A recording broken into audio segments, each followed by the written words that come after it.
Hello. Welcome. Hello. All right. Oh, sorry. You need to do the intro, right? Um. Yeah. Though it's a FPS. Is I'm simply calling it a day in life. This is starring a Tawney, Deidra, and of course their aunt. Introduce yourself. Amaranth Rosamel. Yes, their adoptive aunt. So and I guess we could jump right in and say that we are start. They would start off probably a few weeks after the incident of the road trip to recovery, and yes, they have been taken Mm-hmm. in by Amaranth as their adoptive aunt, and I would say now that there would be probably sleeping in an inn right now. It's just morning has just uh, it is morning now, so I should probably start waking up. So how are you feeling?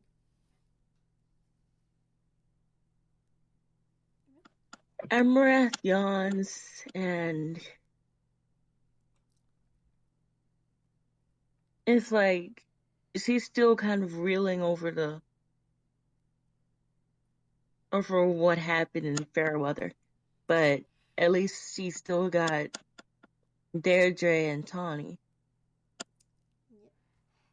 Speaking of which, they are both sleeping on another bed, kind of like, tangled up in the sheets. You know how when kids move around a lot, like in the covers? And That is so cute. They're just probably like half hanging over the bed, kind of like slowly sliding, like. And then at some point, you're just gonna hear the small bump, and then she's just kind of like on her head. Her legs are kind of propped up against the bed. She's still sleeping. and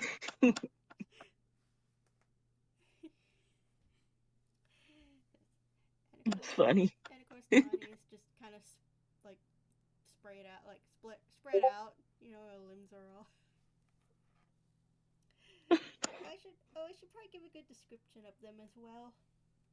Uh, Tawny is a servitor, and by that I mean she is a half deer, half humanoid deer. She still has deer-like features on her top, the top part of her body. She has arms, and then she also has her four legs. She's still got her fawn spots on her, so yeah, she's still a baby. Oh. And then of course, there's Deirdre, sometimes called the Little Miss. Yeah, she's a Frankenelli, a humanoid, but she does have little fox paws for her limbs. Well, for three of them. One of her legs has No. been replaced with a fake limb made of metal and some wood. It's small, it's simple, but it's very comfortable. And yeah, she is. Yeah, she's just vibing with it. Yay. And Amaranth's a pink pony. Adorable. Um, Trained in the art of music. That's right. She's a bot. I suspect she probably has done some gigs around town as well. Yeah, Like all to survive and stuff, yeah, and to make people smile too. like busking, maybe. Like what? Busking. I think that's the word for it. It's when you go off and you perform on the streets for money. Yeah, I have no idea what that's called. busking. I don't know if you can Hustling? busking, like Busking, busking. Let me look that up. Yeah, Cause I I'm probably probably This is saying my first time hearing about it. no. I'm probably saying it wrong, but I think I could have sworn that's the word that I heard for it. Now I'm looking it up. I just The automatically activity of playing music in the street or another public place for voluntary donations. yes, Yeah, that's it. busking. Yeah. All right, you say that that's probably what she's doing. Yeah. I can imagine Tawney and Deidra attempting to help, but Oh. by help I mean like trying to sing and probably not doing very well. Either sing or playing Yeah. a really simple instrument like the cowbell or the triangle. Yeah. Or chimes, maybe. Yeah. Amaranth teaches them, but I can imagine it still comes out a little wrong. I mean, if it's cute enough, I'm sure that people would, they would think that this is part of the entertainment and give you more money. Oh, yeah. Yeah.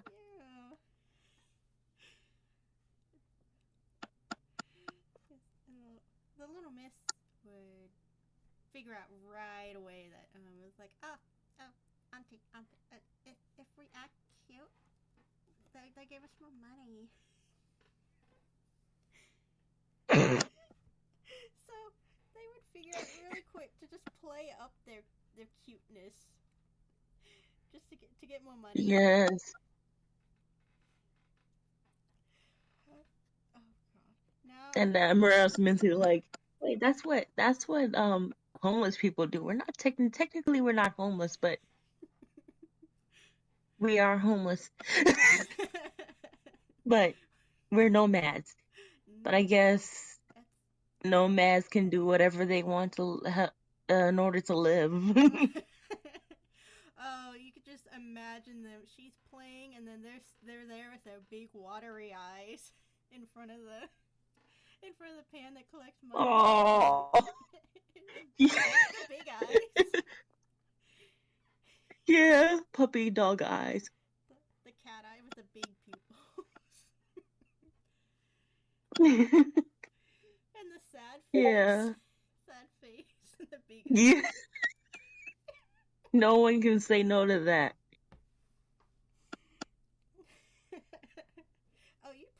I would imagine she probably makes a lot of money doing that. Yeah. Tawney doesn't have much of a concept of money. She's just kind of following along what Deidra is doing, or Little Miss as she still calls her. At some point, she's probably trying to probably bite the money. As a former deer, she was once a real kind deer turned kelpie who was resurrected into her new form, or their new form, I should say. Mm-hmm. Yes. As Amaranth was there when this happened, and knows full well exactly what they are. You probably have to stop them every once in a while from trying to eat or chew on something. Yeah. She does stop them. So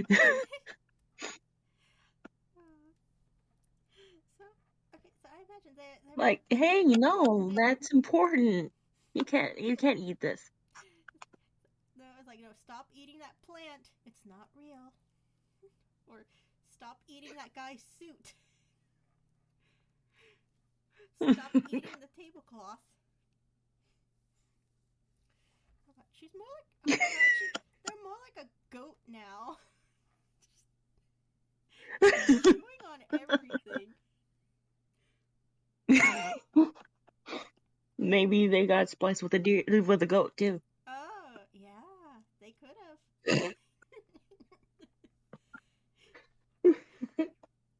Chewing on Amaranth's hair. It looks like cotton. She allows this, I think. It looks like cotton candy, obviously. And at some point, Deidra would probably Yeah. join her. Because, yeah, it looks like cotton candy. Oh, God. And Amaranth kind of lets this happen. it was so fluffy.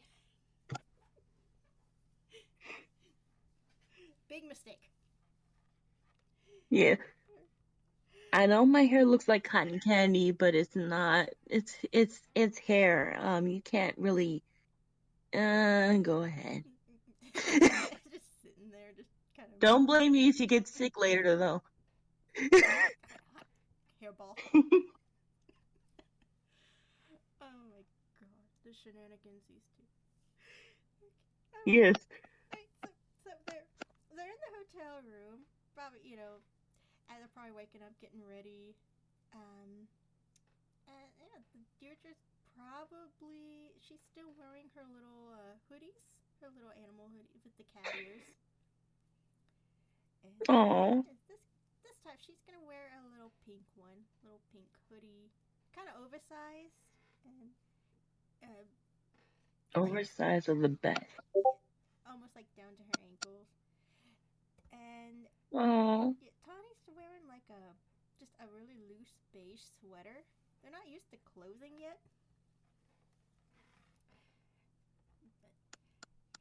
Oh, I see. I don't think they wear anything on their like deer part. Like what would you call that? The lower end, back end. I mean, Lower half, I yeah, think. lower half. I mean, it's just the deer's body. Yeah. They're only wearing the shirt because they were told that, yeah, they need to at least cover that part up. Yeah. Or people get uncomfortable, which they don't understand because they've always walked around in their last life as just a normal deer. Yeah. Yes. So Amaranth might have to remind them every once in a while because they will try to like walk off without anything. Oh, yeah. It's like nope, get back here. And Yeah, you gotta put on your sweater. And they typically do the try to pull it on and then like they get their head through a sleeve again. And the arm is through the head, like where the head goes through. Yes. Yes. And Amaranth is like, even though she's a pony, she still knows how things happen, Yeah. how things are, for some reason. And Tawney would just be looking at her and just feel like something feels off. I'm not sure what it is, but something is wrong. Also, why is there an extra sleeve?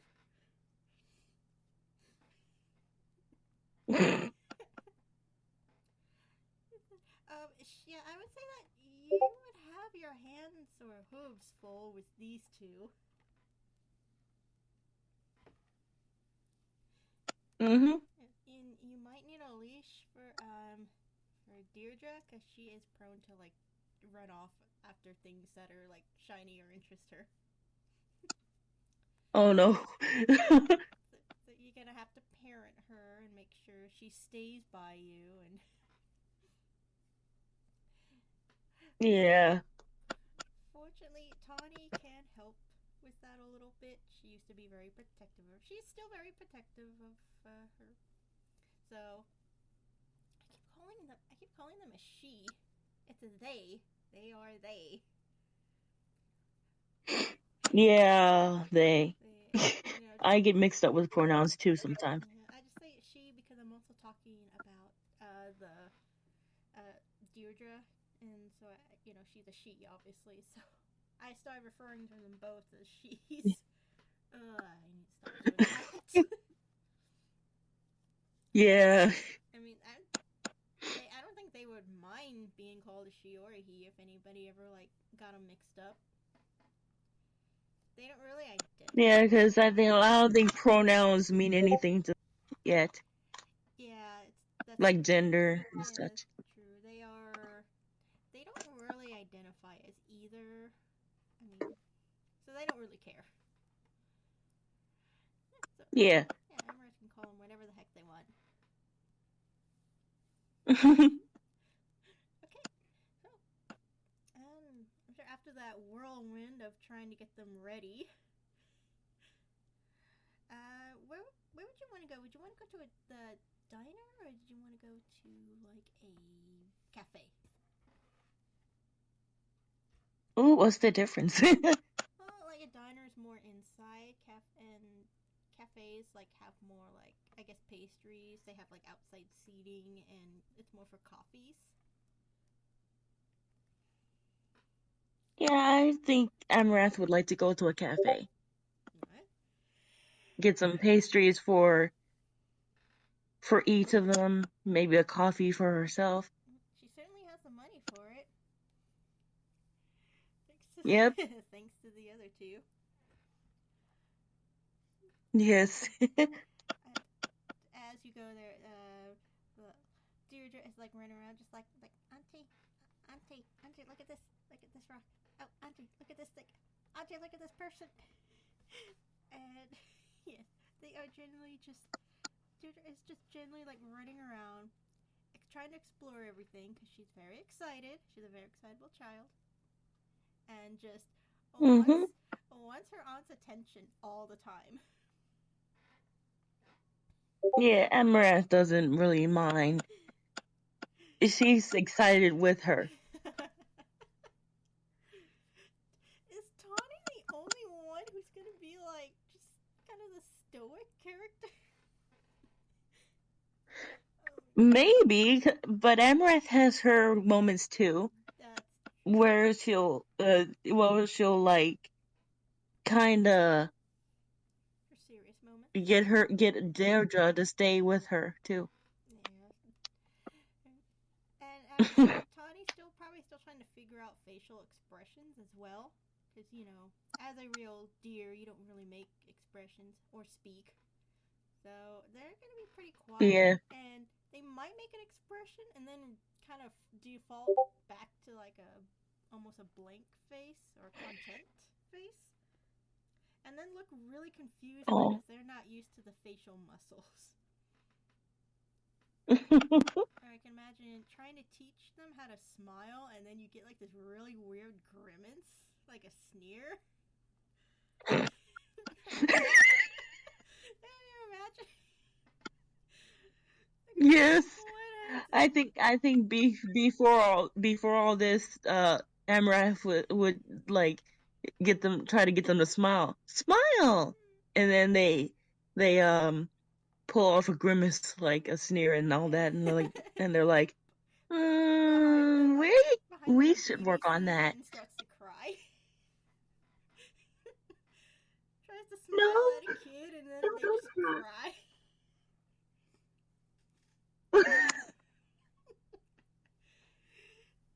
Smiles at Deidra, and then she starts to cry.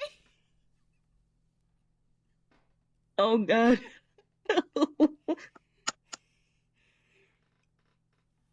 Smiles at Amaranth, and then Amaranth actually starts to tear. No. It's just that scary looking. Jesus. Oh my goodness. Okay, I need to calm down. My ribs hurt. Oh no.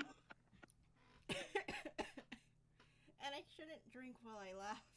I'm gonna choke too. No. I'm good. Okay, they're going to the cafe. Walk to the cafe. Stay on track. Yes. Walk to the cafe. And, but Amaranth, you've noticed for the past couple days, there have been a lot of really shady looking people hanging around. Like in the general areas where you guys like to go to. Uh-oh. Yes. I would say, yeah, you would obviously notice this because, you're the adult here. and you're probably looking out for Yeah. the safety of them. These two don't know anything about the world very much, so they're just they're just vibing along. They don't really notice any kind of danger. So Yeah. What does Amaranth think about this? With these weird people? Yeah, she doesn't like them. With good reason. Yeah, she's like, don't like that. I better keep these two away from them. Yes, you should. And okay, so you head into a little cafe. You're getting in line. You know, Tawney and Deidra probably like wandered to a table, or just like looking around, messing around, and you would notice that there's some more people come in and they sit down, but they're like not really talking. They're not really ordering anything. They're just kind of like hiding their faces behind newspapers. Yeah. Amaranth squints at them. And they appear to pretend to not notice you looking at them. Though you do notice every once in a while they peek out and they're looking at Deidra and Tawney. Oh, definitely no like. And like you like march up and just like grab them, just be like, "All right, you stay next to me." Yep, yep. Amaranth just does that, and she glares at the people again. does that? She does that motion with her hooves. I've got my eye on you. Once again, they try to pretend to not see her. And Deidra and Tawney just assume that she's just, she just wants us to stand next to her now. Okay. And they probably now they've got their faces against the glass and looking at all the pastries.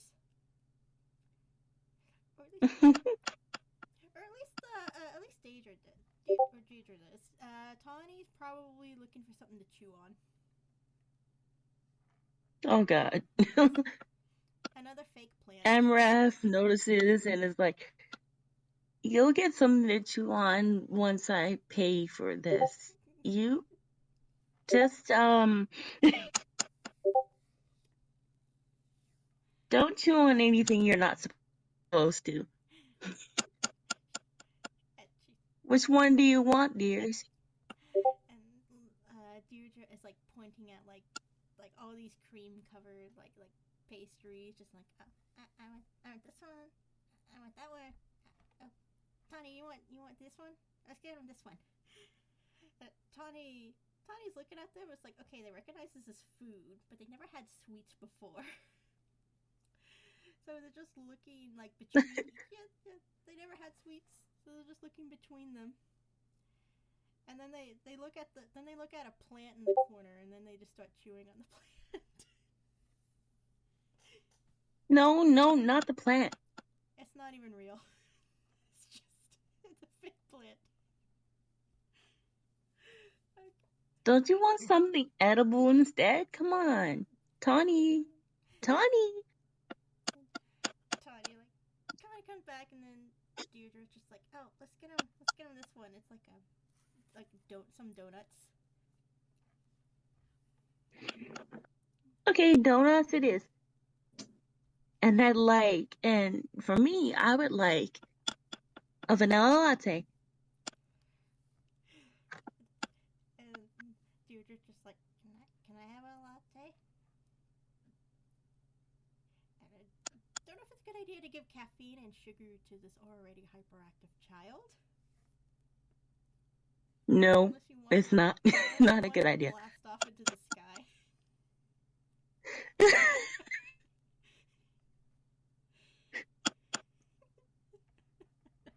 And then she starts singing, "Oh, I'm heading for the stars in the sky." running on caffeine.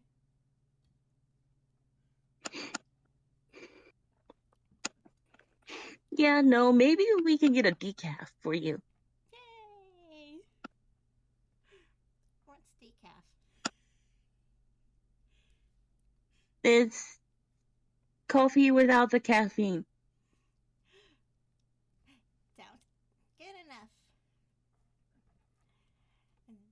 And Tawney is like looking at the pastries again, and then they're actually decided to try to sample it, except they don't realize that you can't lick through glass. Tawney. Gives her like a quizzical look, like what? Tongue still hanging out. You can't. There's glass in between the pastries and you. Wait till I pay for them, and then you can have one. And Tawny's gonna take this as like, oh, I can't lick through the glass. I wonder if I could bite through it. And now they were like putting their teeth on the glass, trying to bite at the pastries behind it. Tawney looks at her again, like, what? You said I couldn't lick it. I said you couldn't. Yeah, I said you couldn't at all. I said there's glass in between you and the pastries. Tawney is like slowly starting to understand the concept of glass. They got their hands up on it. And then you hear this loud bonk as they kind of bonk their head against it to see if they can get the glass to move. Deidra sees this, and then she starts to copy her. No. Deidra. Getting a lot of people like looking at you, kind of weird.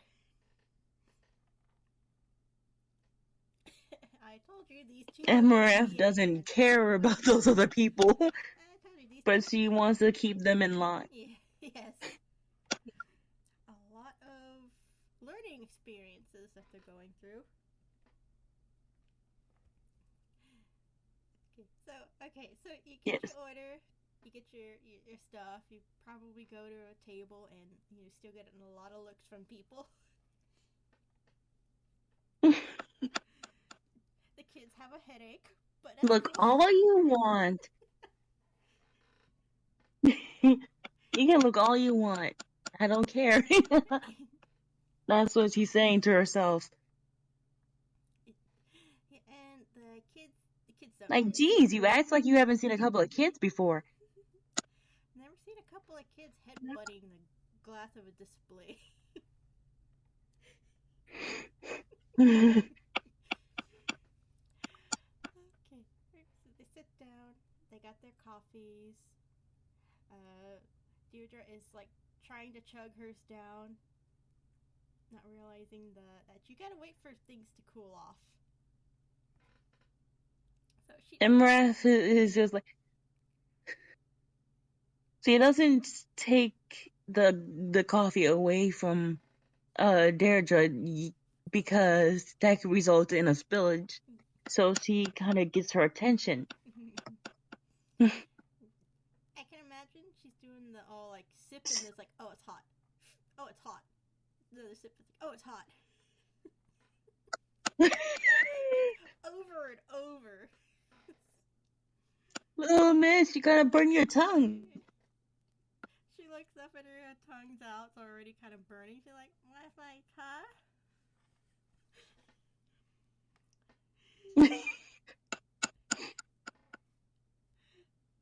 You don't feel pain when you burn your tongue? She's looking at it and like this drink hurts. Aww.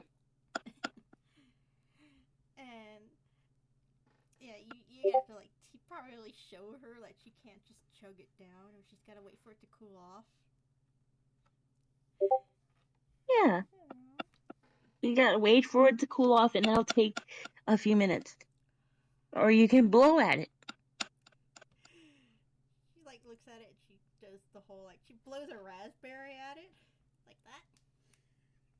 Not like that. Since he shows her how to blow it. Oh. Like this. And now she's like trying to blow directly into it. And meanwhile, Tawny's got her face down, like eating a donut, you know, without their hands.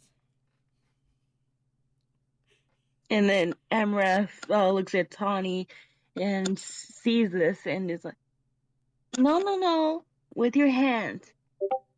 Grab it with your hands and lift it to your mouth. It's like, looks up like there's like. And then she does the same with her hooves. Somehow. Looks up with like the frosting on their face. Is like, oh yeah, that's right. I have hands now. And then they grab it, paper and all, and then just shove it into their mouth. Amaranth makes a face. And after eating it, Tawney tries to give you their smile, and you get that weird grimace sneer again.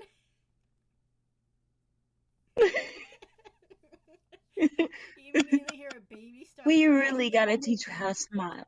Baby starts. Oh God. We really gotta teach you how to smile. And then Deidra looks at her and is like, do you know how to frown?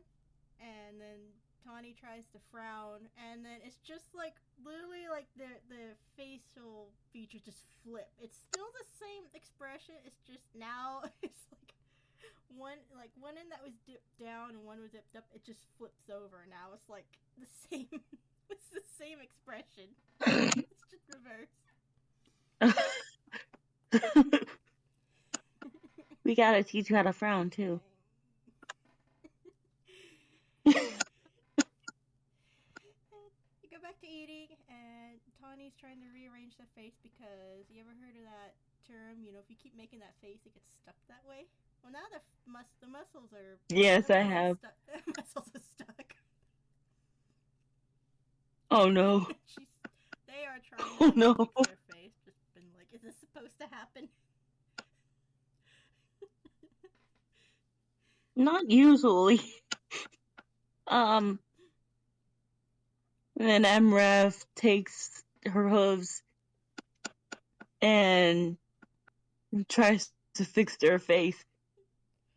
I can imagine like doing that whole squish, like you squish their face, like you kind of like move it around. It's like Play-Doh kind of, and just kind of pull it out, like stretch it, and then like let it go, like a balloon, and just goes back to normal. Yes, like that. Tawney gives you a thumbs up with like the blink face, and they grab another donut, paper and all, just smash it into their face.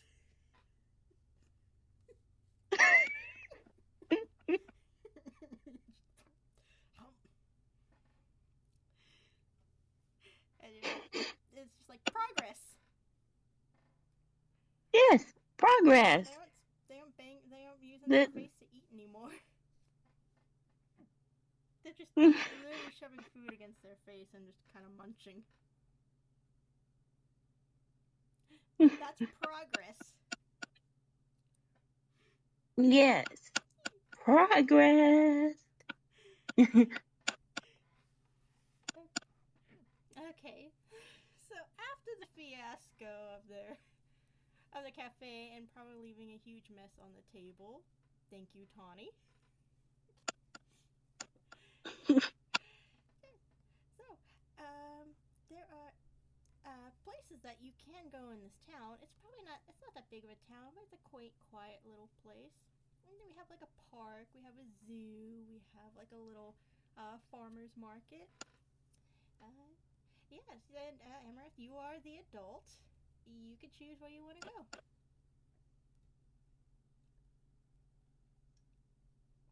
Maybe to the park if that's possible. Oh, you immediately hear like that Deidra just kind of squee because she is so excited. Oh. Like,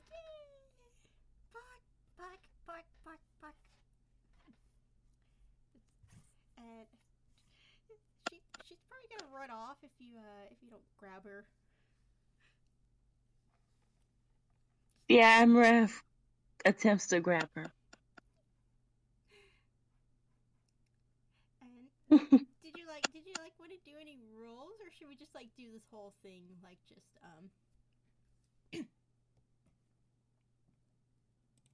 like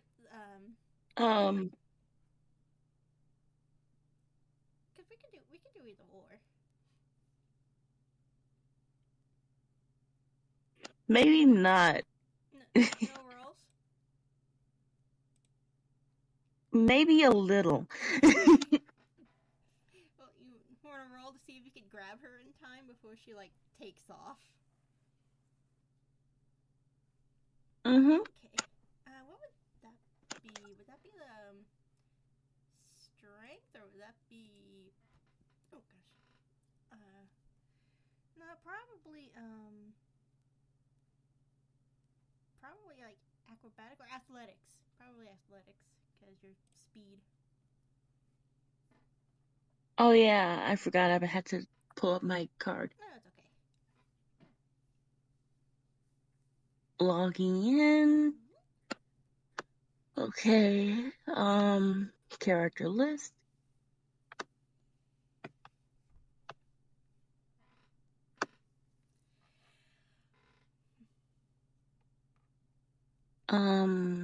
Proficiencies. Ooh, she has a 4 in acrobatics. Oh. Oh. Yeah. Okay. Yeah. Ooh. you, That works. Yeah. Yeah, it does.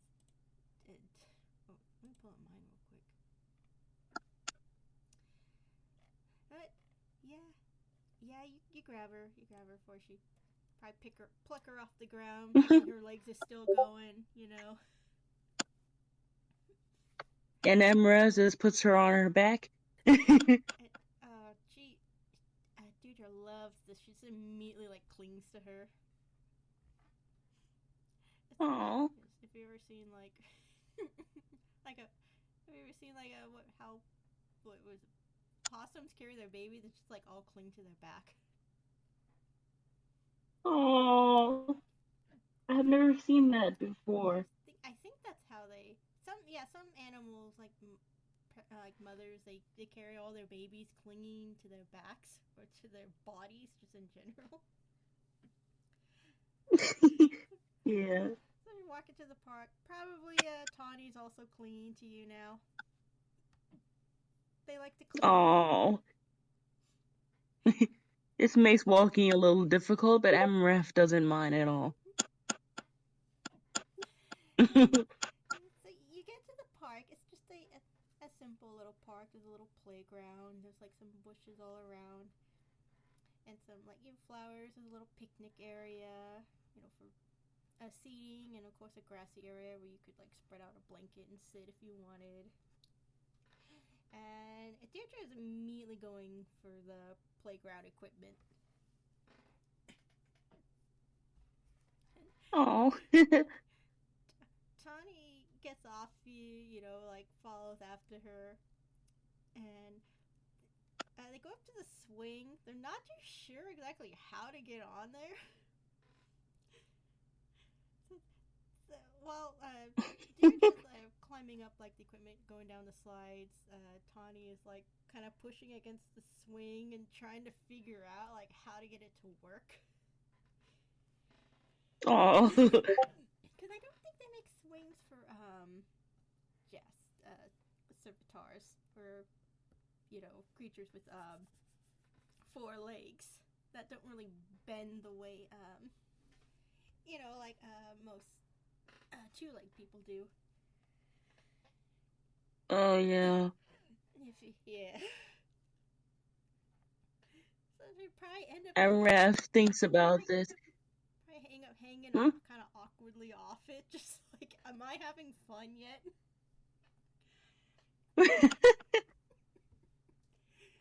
Amaranth thinks about how swings aren't built for servitors and discrimination. Tawney is now tangled up in the chains of it.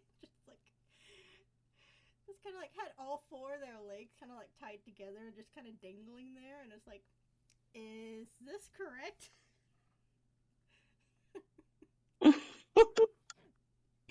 Amaranth tries not to laugh as she goes over and tries to help Tawney with this. I imagine as you're like pulling on it, like it comes loose and you just hear this loud plop.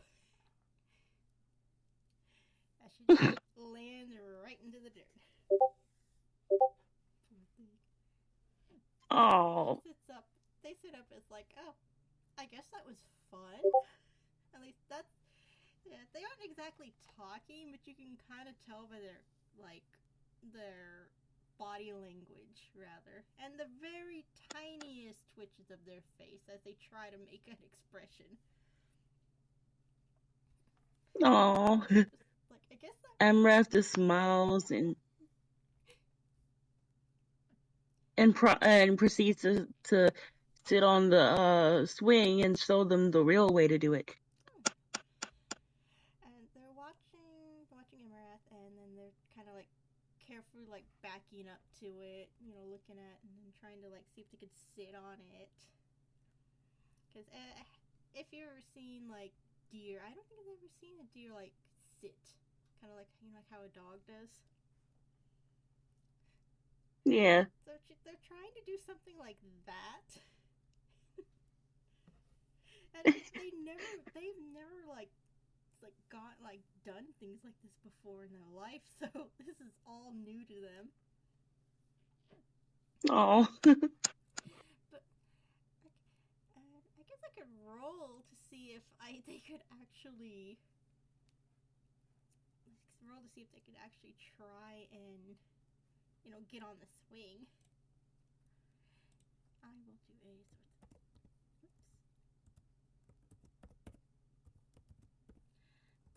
will do a probably nope, they Oh, nope. they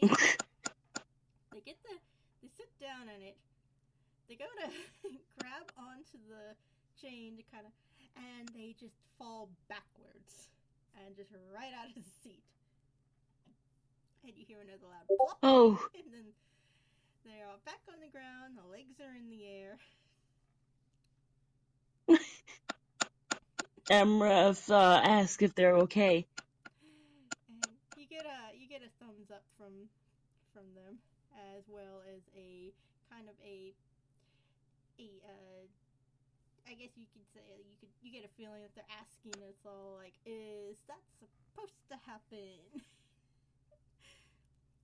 Is that part of the fun? Sometimes you do fall, she says. But you get right back up again, and it's okay.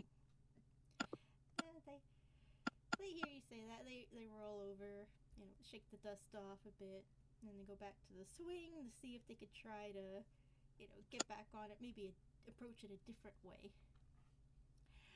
While this is going on, Deidra is was running around the playground equipment.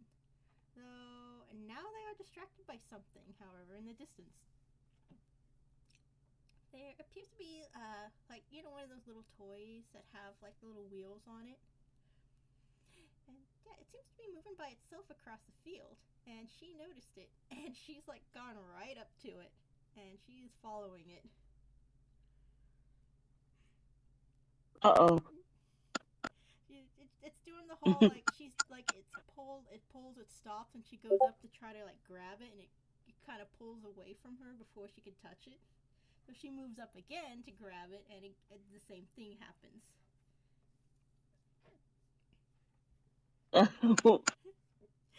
Yeah.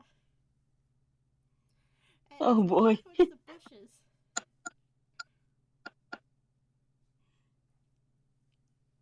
Okay, so here's I'm planning something. Okay, so Amra notices this out of the corner of her eye. And when the swing is at its highest point, she vaults off of it towards the bush.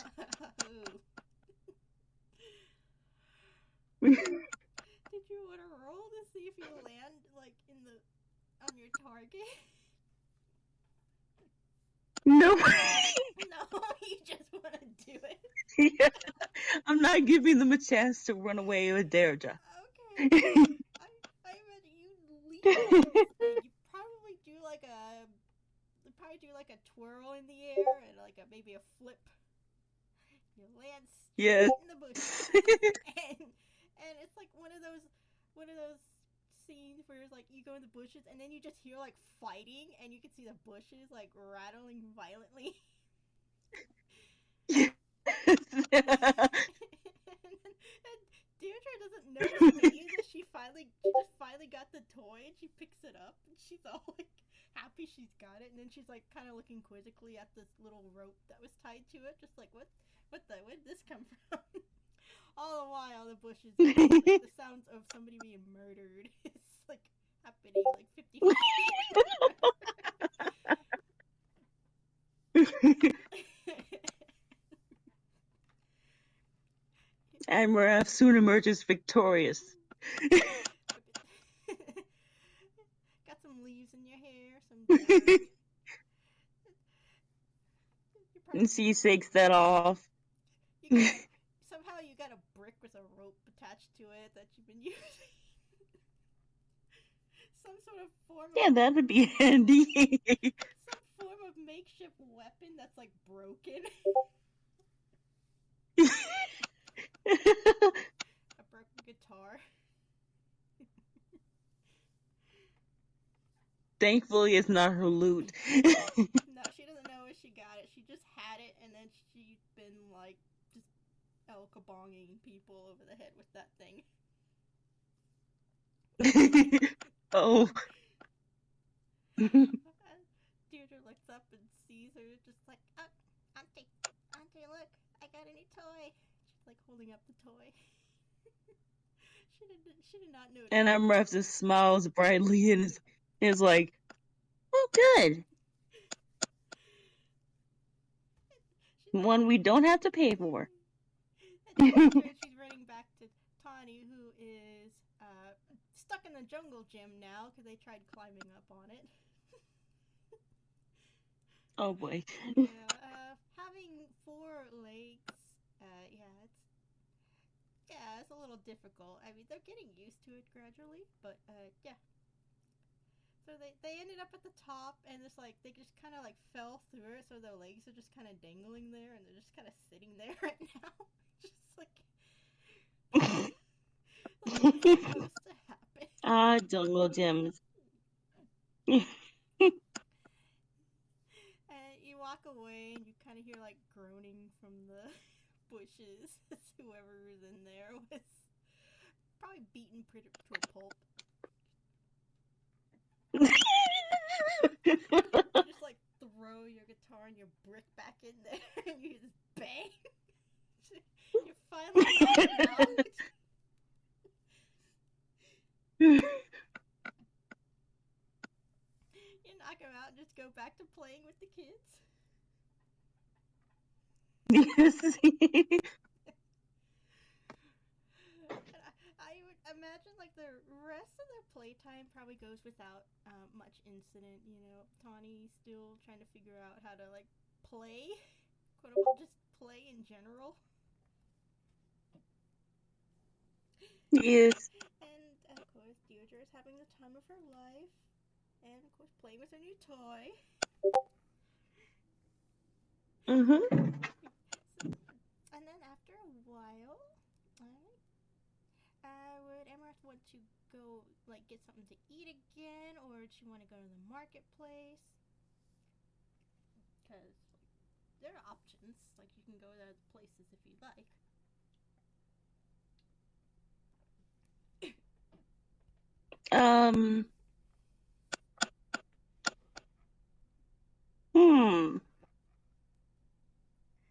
She's gonna give Tawney and Deidra the chance to choose now.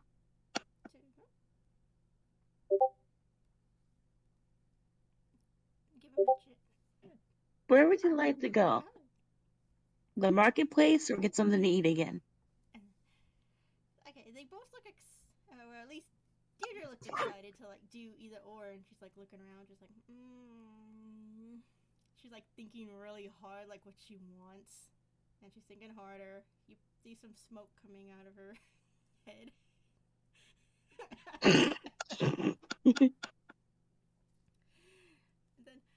and then Tawney just kind of like tilts her head to like look in the direction of the diner, and she's like points at the diner, and like, I want to go there. Okay. And she's gonna like take off again. Amaranth catches her and puts her on her back again. And once again, Deidra also joins, clinging. I just imagine now that Deidra is like clinging to her underside, and then like you've got Tawney on your back. Wait, hold. Like, I thought Deidra was on her back. it's like you go to put them on, and then they just kind of like shift around. So now it's like Tawney is on your back, and then Deidra is not clinging to your belly.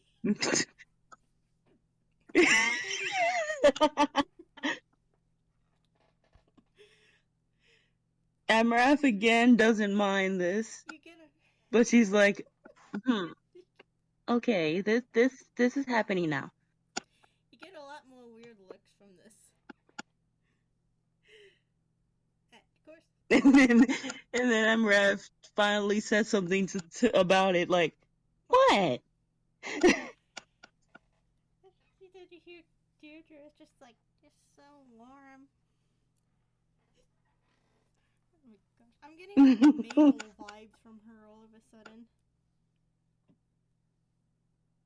Yes, Mabel. Vibes from like that. It's just clinging to something soft and cuddly. Oh. And as you walk in, and yeah, you get more looks because you still got these kids clinging to you. Probably gotta shake them off, like kind of like give yourself a dog shake, and they just kind of slide off you like liquid.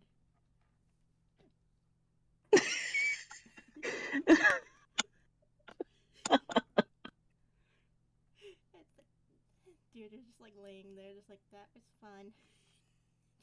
She gets up again, and she's walking around the diner, and Tawney's gonna go try to be the big sibling, quote unquote responsible sibling, and go with her. Okay. Amaranth decides this is fine and just goes up to the counter to order, all while keeping an eye, she's got eyes on the back of her head. Literally. See a pair of eyes just kind of peer out from her mane. Yeah, you're gonna get a lot more weird looks when that happens.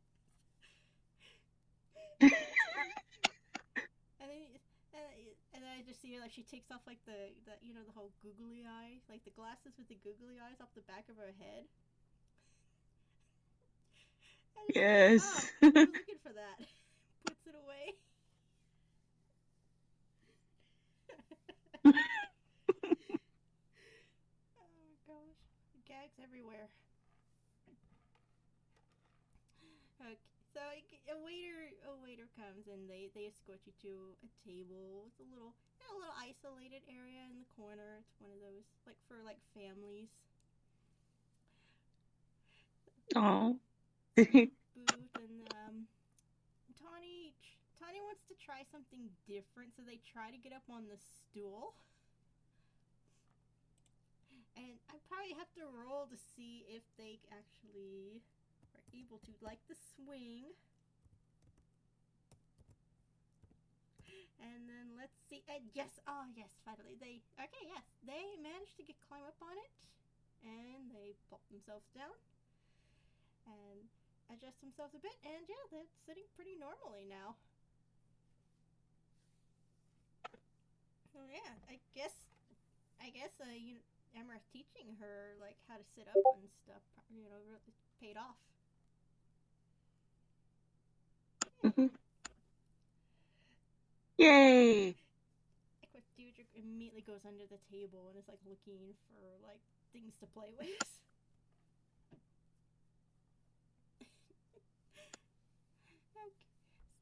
Amaranth, like, looks down under the table, is like, can't find anything to play under there. What about your new toy? Oh yeah, she reaches into her hammer space to pull it back out. She's like playing with it on the table now. Yay! The waiter comes and they bring them their menus, and they bring them some waters to drink. And of course, Tawney is trying to like again figure out how to drink like a normal person. They put their head, without thinking, they grab it with their hands, and then they put their head down, and then they start trying to like drink from it like a deer would. Oh. Got their mouth open. Amaranth shows Tawney how to drink properly. By tilting it back. Okay, I'm gonna have to roll for this to see if they are able to. What would this fall under? Performance? No. Survival?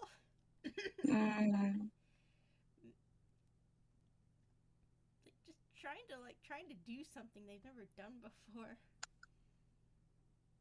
I guess I could just do a regular roll just to see if they. Sleight of hand, maybe? I could try that. That might work. It may not. This could go either way.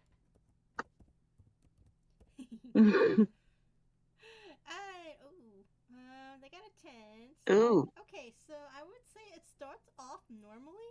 Like, they hold it up, they tilt it up, tilt the head back, and they're drinking. And then you see a bit of trickle of water kind of come down, and then more water, and they're still drinking. It's just now they're also kind of half pouring it onto themselves.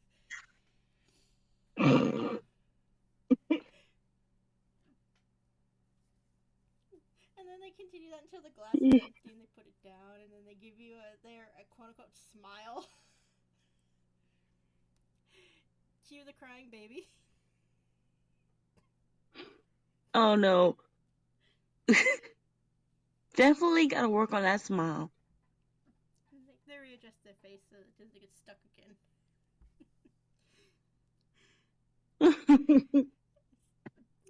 So the rest of their evening, that goes normally. They the ordering. What did Amaranth want to order? Like, what would she normally eat? Probably got a hay burger or something. And Tawney would probably get something like a salad. And then like a side of raw meat. Oh. They used to be a Kelpie. They used to eat meat. Oh, yeah. They were meat eaters. Of course, I'm sure they cooked it to us like it's like raw steak, but it's not like, rare steak. That's what it is. Rare steak. Yeah, not raw. Just rare. Because, they can't serve raw meat even if Tawney asked them for it. Yeah. Obviously, Deidra wants, sugar. She wants just sugar. Sugar. The cakes and the desserts and all of that. Milkshakes, everything. You sure you don't want actual food? Amaranth asks. This is food. I used to eat all the time. Cute. You need some actual food in you. Okay. And she. How about a burger and a milkshake? She lights up like, yes, I want one of those. Okay. She's like once again very excited, finally getting her first burger. Yay! And they get their food. Tawney is picking up the fork and like glaring at it, just like, okay, I could do this. stabbing their salad with it. It's like, yes, I got it. Oh.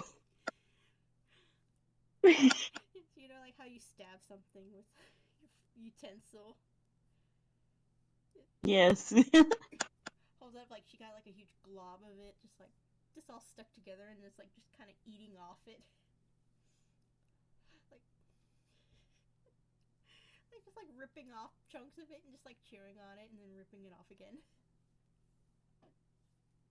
And of course, Deidra, being a 8-year-old child, doesn't have any real table manners, so they're just trying to wolf their food down. No manners, no Amaranth. just all hands and just going for it. Amaranth again doesn't mind, but she'll tell Deidra, if you keep going like that, you'll get a stomachache later. She looks at like a mouthful of food, just like.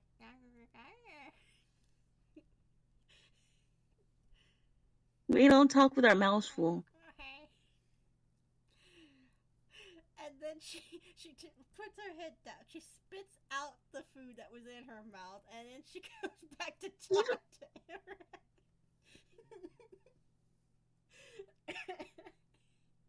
Amaranth makes a face again.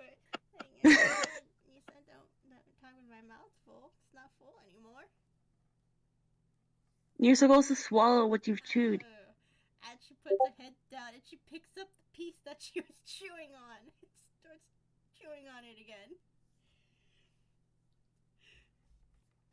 Amaranth, with that same face, just she puts her hooves together, brings them to her mouth, and is like concerned. Yes. These feral children that you've taken in.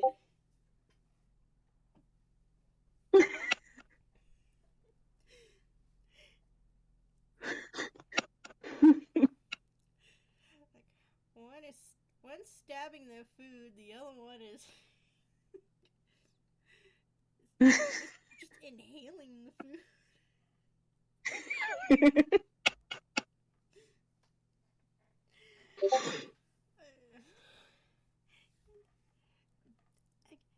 As time goes on, you're eating your food, you're trying to correct their behavior. They're probably getting it gradually.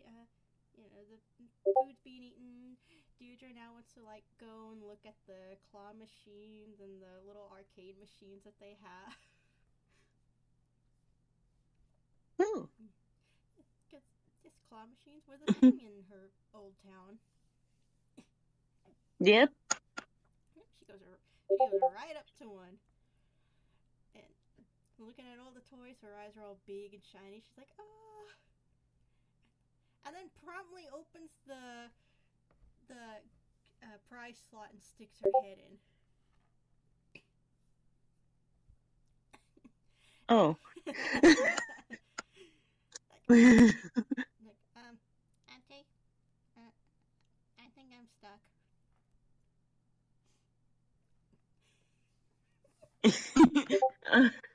There's some silence, and Amaranth is like, you gotta pay for that too.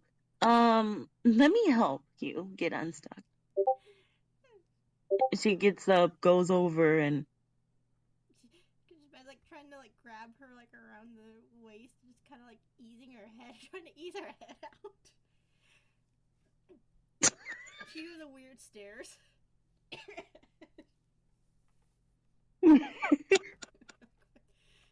Amaranth just ignores them. Just look at her and be like, what? You tell me none of you ever done this before? Yeah, yes, he does that too. What? You've all thought about doing this. You're just jealous that you never had the guts to do it. Everyone's thought about Take the words right in my mouth. out by putting their arm or their head through the slot. You've all tried to reach into a vending machine before and you got your arm stuck. We know you did. Don't try to hide it. Speaking from experience. Oh my goodness. It was just my fingers. I got stuck.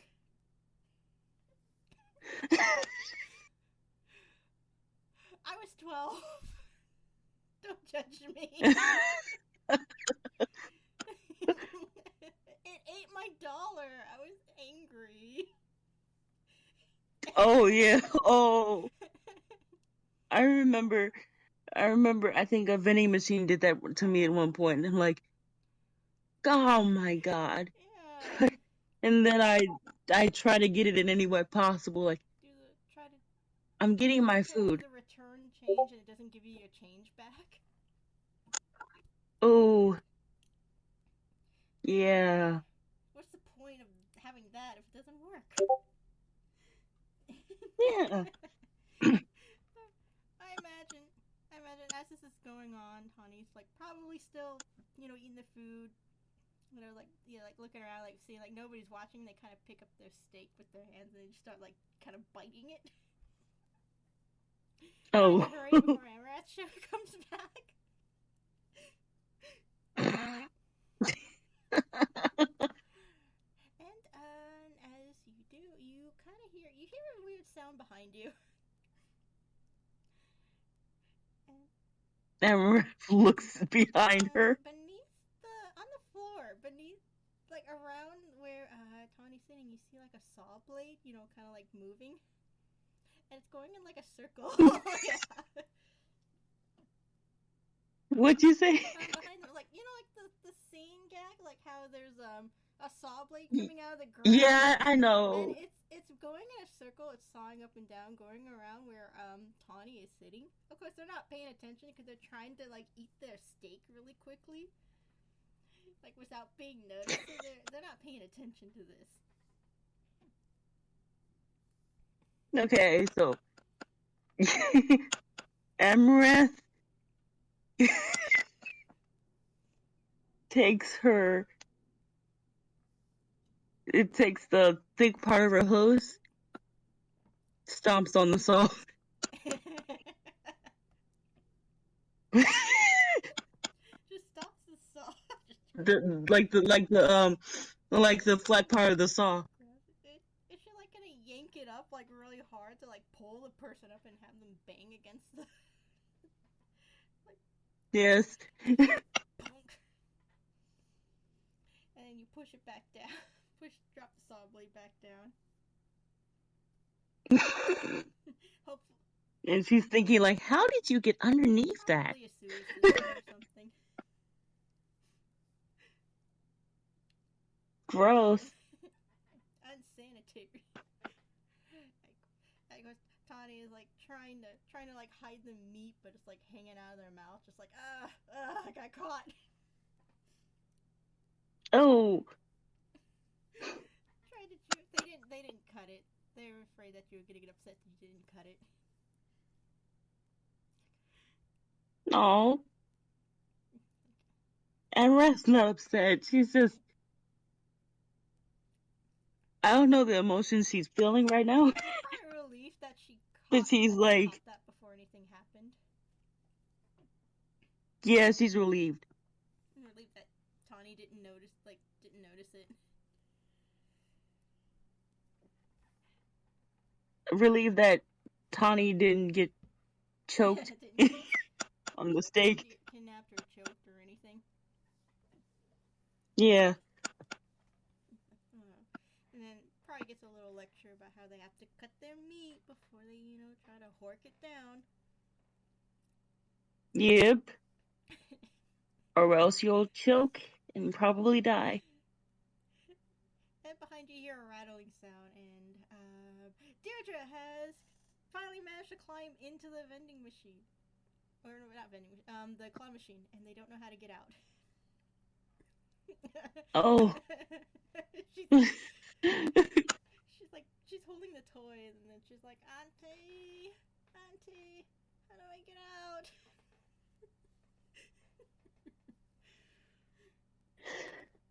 Amaranth's size.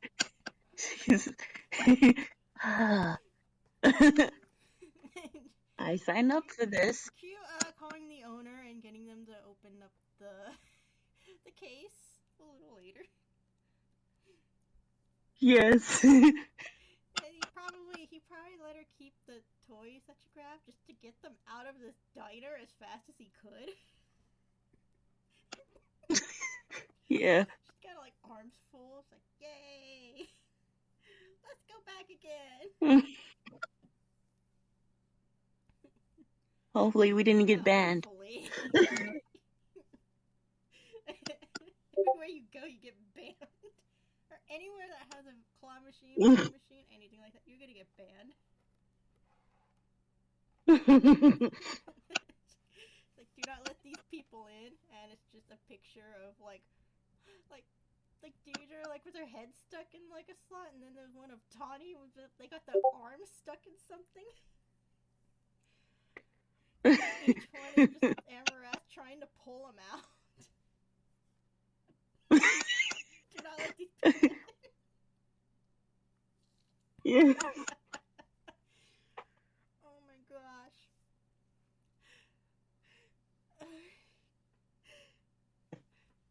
So they finish up their full. And then the last place you could probably go to, probably before the sun goes down, would be the marketplace, like a farmer's market. So it's like it's on the road. Ooh. It's like open stalls, like lined up there, people selling fruits, vegetables, or other things, almost like a flea market kind of vibe. Cool. And then, yeah, so the kids obviously they're interested in this. They want to walk around. They want to look at things. Tawney wants to chew on something or eat something, despite having just eaten. Jesus. You've got a big stomach, don't you? And then go to bite something. So they leave. They're looking for a handout. Well, it's what they used to do. You act cute and get a handout. Yeah. And then when they touch you, you drag them into the lake. No. Oh God. Mhm. So, yeah, what would Amaranth usually look at? Like, things that you'd be interested, like, in this sort of, like, area? Instruments. Oh, yes, that's right. Like, guitars, Mhm. or, flutes, or just anything in general. Yep. Yes, and see, Deidra is like grabbing instruments, handing them to Tawney, and it's just like we should form a band. Yeah, a band would be nice. She's like holding like a violin, like a saxophone, and a flute, a clarinet, and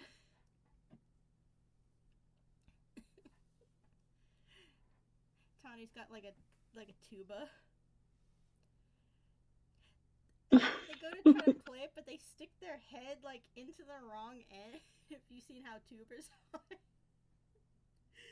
Yes. And it's like standing there like that. It's like, am I doing this right? Amaranth just shakes her head like, you've got a lot to learn. We must teach you. And their face probably gets stuck in there. Oh no. These kids are going to get their arms, legs, and heads stuck in a lot of things. While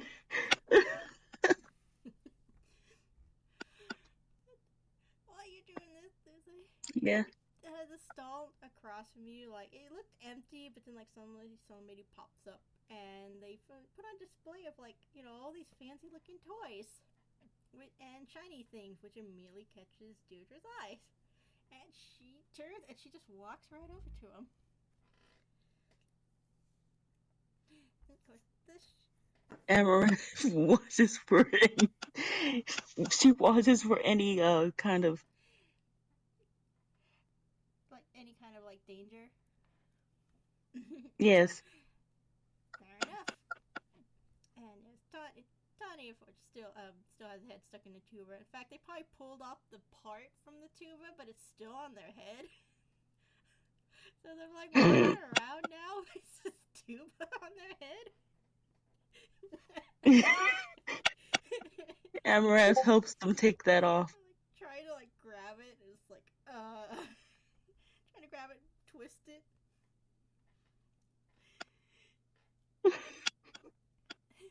Tawney's probably thinking it was like, is this what it means to be in a band?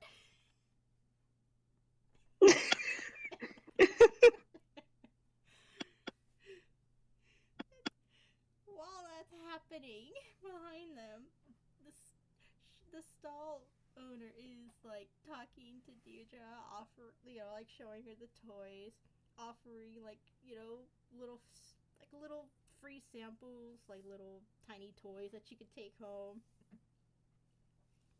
And then I don't know if you want to like eavesdrop on this, or if you want to like,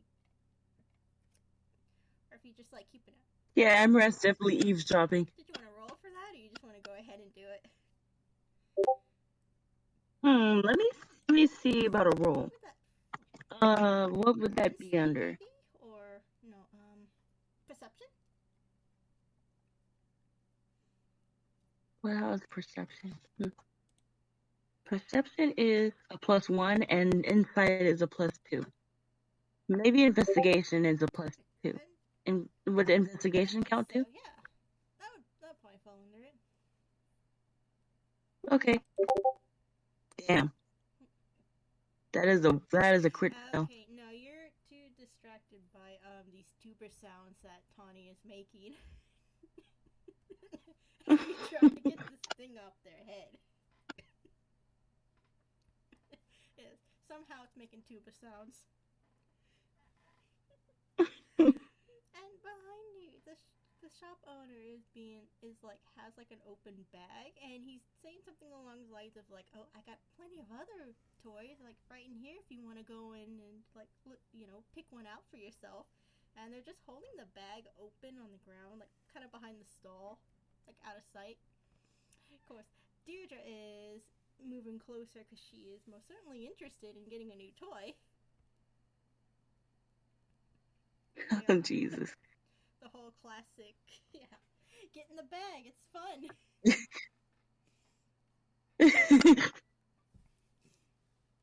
Well, Amaranth may not hear this, but she certainly sees this out of the corner of her eye. Deidra kind of like inching around the corner, like going further and further out of sight.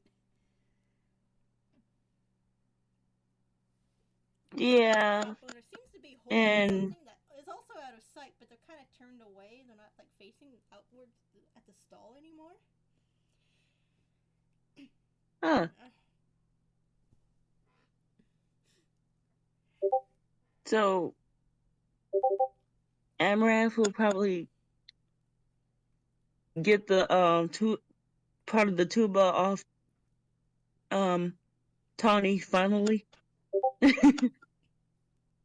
She's gonna toss that round to that staller's head. Just throw it onto his head, like slam dunk it on him.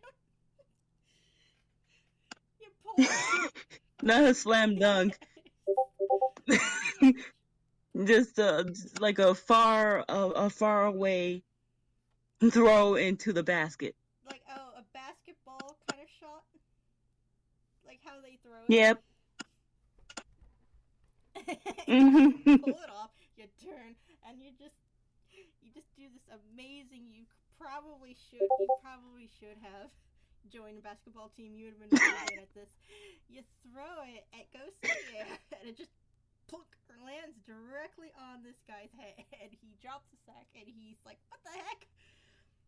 And he's still trying to do the whole staggering around, trying to get it off. Meanwhile, Deidra has looked into the sack. She came out holding a new toy. There was a couple toys in there. She's like, "Yay!" She does not notice this guy behind her.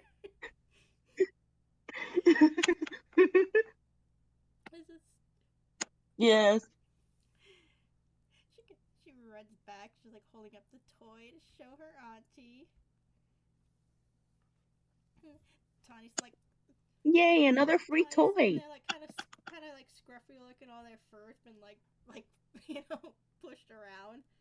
Just like, what just happened? Where was I? What day is it? And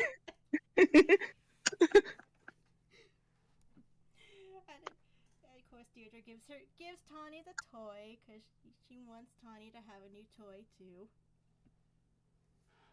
Oh.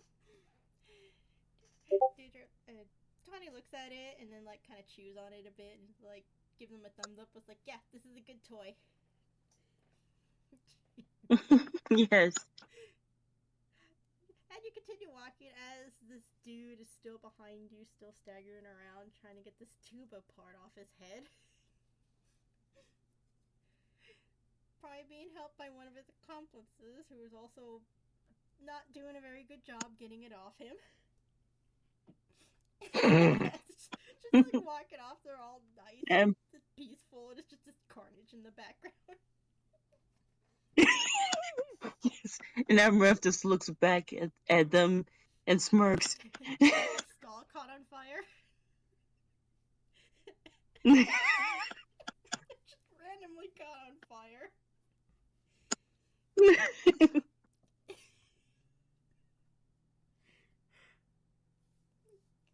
It's like the chaos trio. Just everywhere they go. Yep.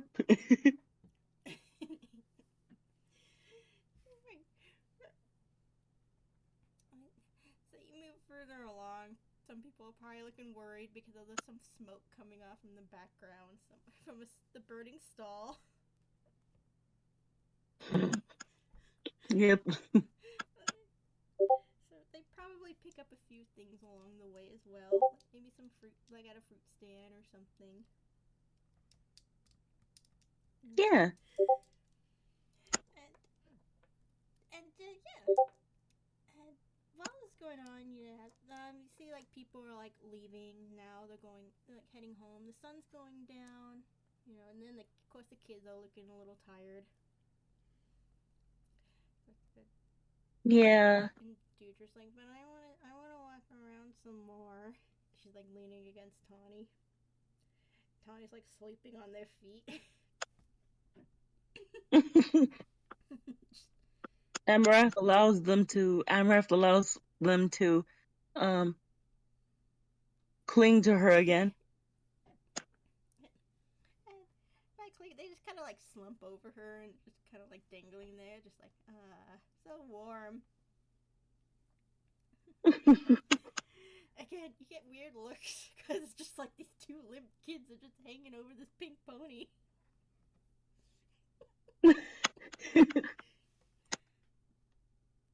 And Amaranth is like, "What?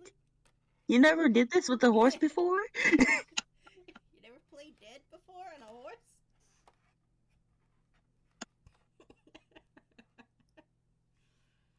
Oh my gosh.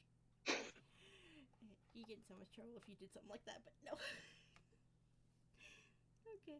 Alright, so the walking back. At any point, did Amaranth ever question as to why these people seem to be targeting her kids? Oh, she does. But it's like at the back of her mind. But now as they're walking home and things are starting to wind down, yeah, she's definitely thinking about that. Like, why the heck? Like, why are they suddenly after my kids? We don't look rich. Yeah. We're not rich. We're basically vagabonds. Yeah, Just going along with life, performing for food and money. Why are they targeting us? Well, as you are walking, you see like this is just an older couple, like with some newspapers, and yeah, you see on the front page, you see some very familiar looking words. You see the words like fair weather, and you see the words marshaled. The name of that doctor that you encountered. Ooh. Yeah. You need to roll to see if you can read it, or are you just gonna go right up to this dude and just start reading his paper while he's using it? I'll do a preemptive roll and see if we can take it.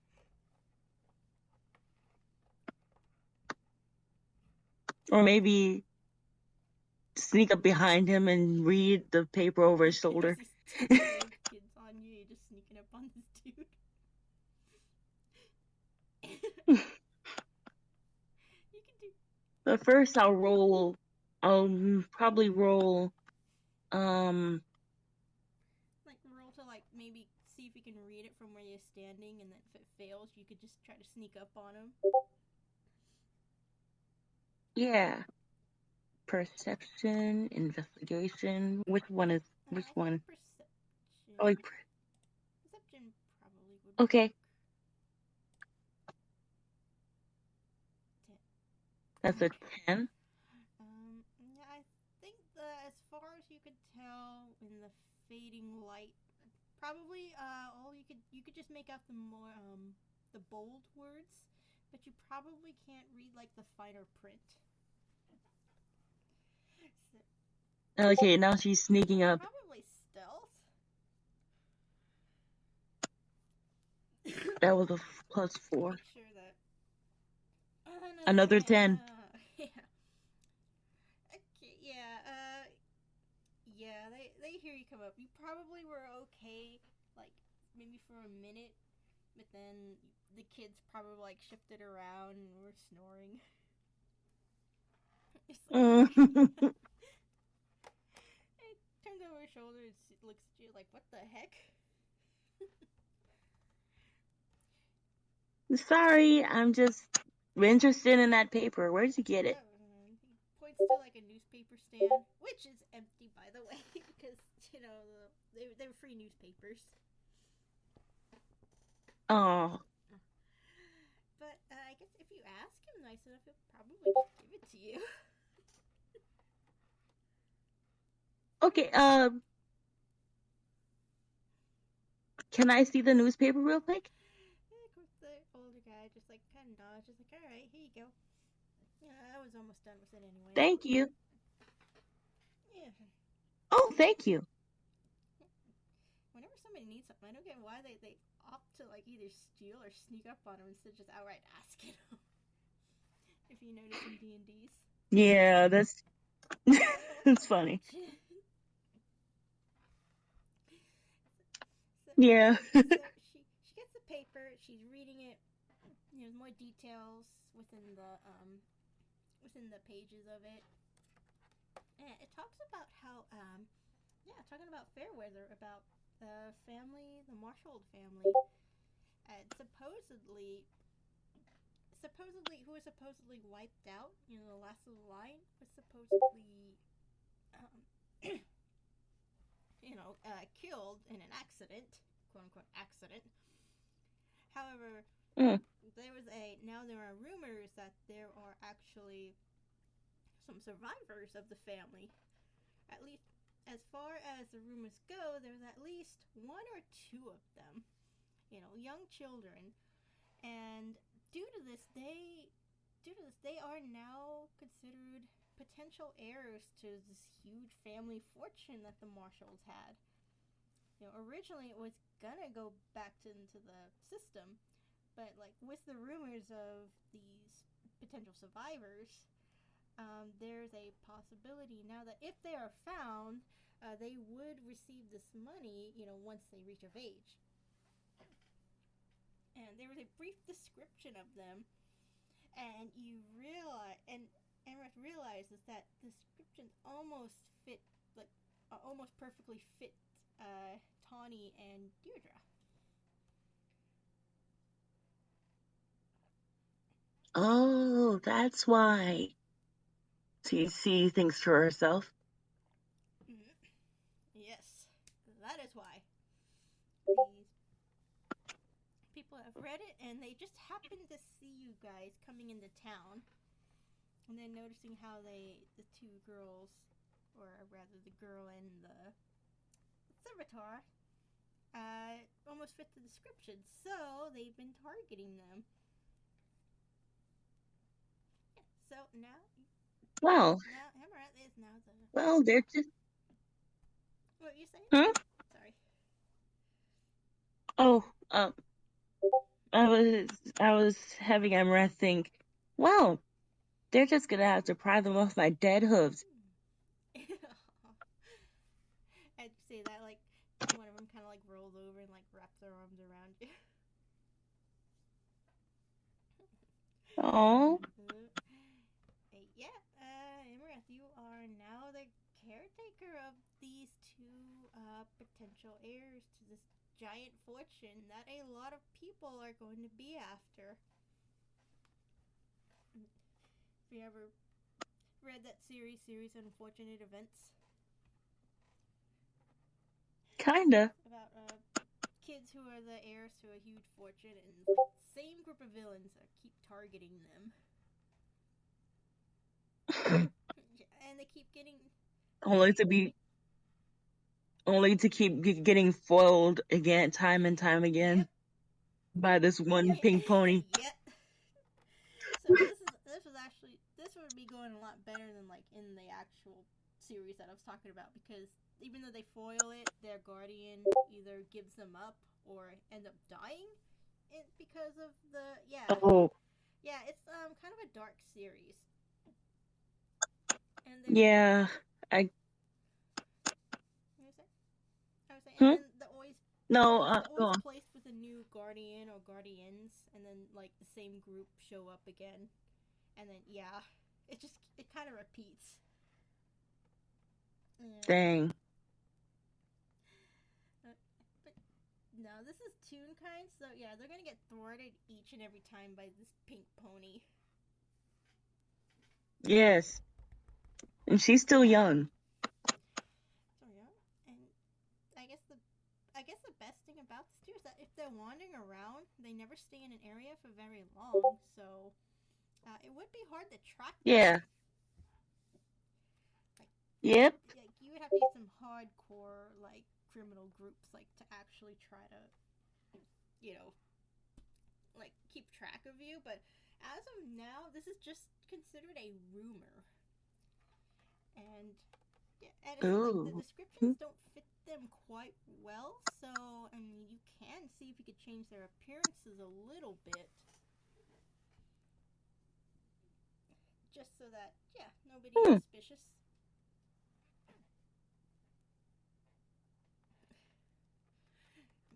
That is if she wants to.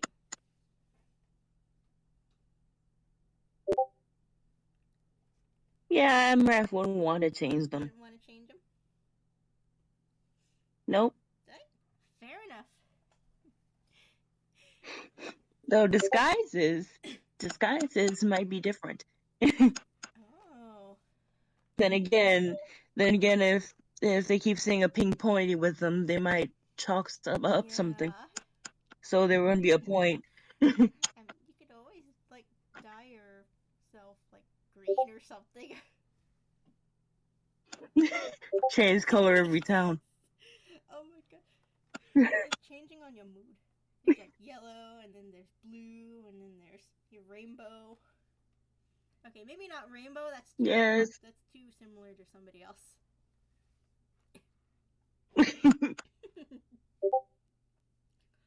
Your cosplay as a unicorn. Yes. And then another time as a Pegasus. And then another time as an alicorn. And they're all like, where are these colorful ponies coming from? Yeah, it's all the same pony. Town like has a different version of this strange colorful pony or unicorn, Pegasus, alicorn that just wandered in with these two kids. Hey, you can get rumors about you, Amaranth. Magical pony just showing up out of nowhere. busking on street. I'm pretty sure she already has rumors about her. She's the only pink pony around. That is true. I mean, like, if she cosplays, then people are gonna, like, start, like, asking, like, is there a whole, like, town full of these pink, like, not pink, these multicolored ponies that, like, we just didn't know about?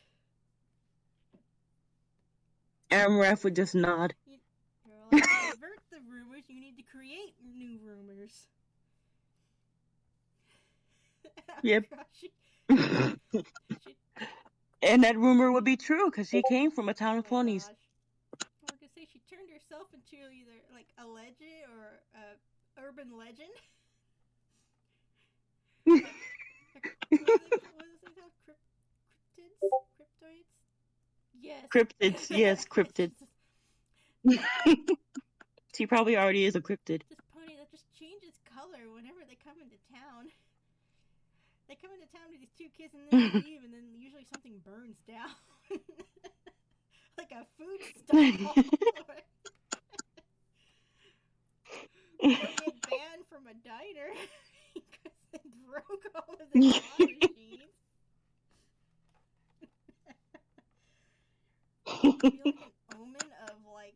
You'd be like an omen of like something bad is coming, and people be afraid of you. Oh no. Oh my gosh. Alright. All that aside, you're probably daydreaming all of this. It's like, wow. Yeah. Amaranth is daydreaming all of this. Just like towns on fire and it's like walking away with with some fake wings on your back with the kids. You're like, Yeah. okay, that's enough of that. So I suggest you probably go back to your room. Go back to your room. They let you in, and you wake the kids up, or just kind of like let them slide off you onto a bed. Yeah, she's gonna do that and probably start packing since they're in danger now. If in this town. Yeah, it might be best to move on. But that's okay. They'd be happy to like wander place to place, seeing new things. Yeah. Is she ever gonna like tell them the reason why they like another reason why they can't stay, or is she gonna like try to hide that from them? Amaranth's all about honesty. She is gonna tell them. So like probably in the morning when they wake up, when they're leaving, she's gonna tell them. Yeah.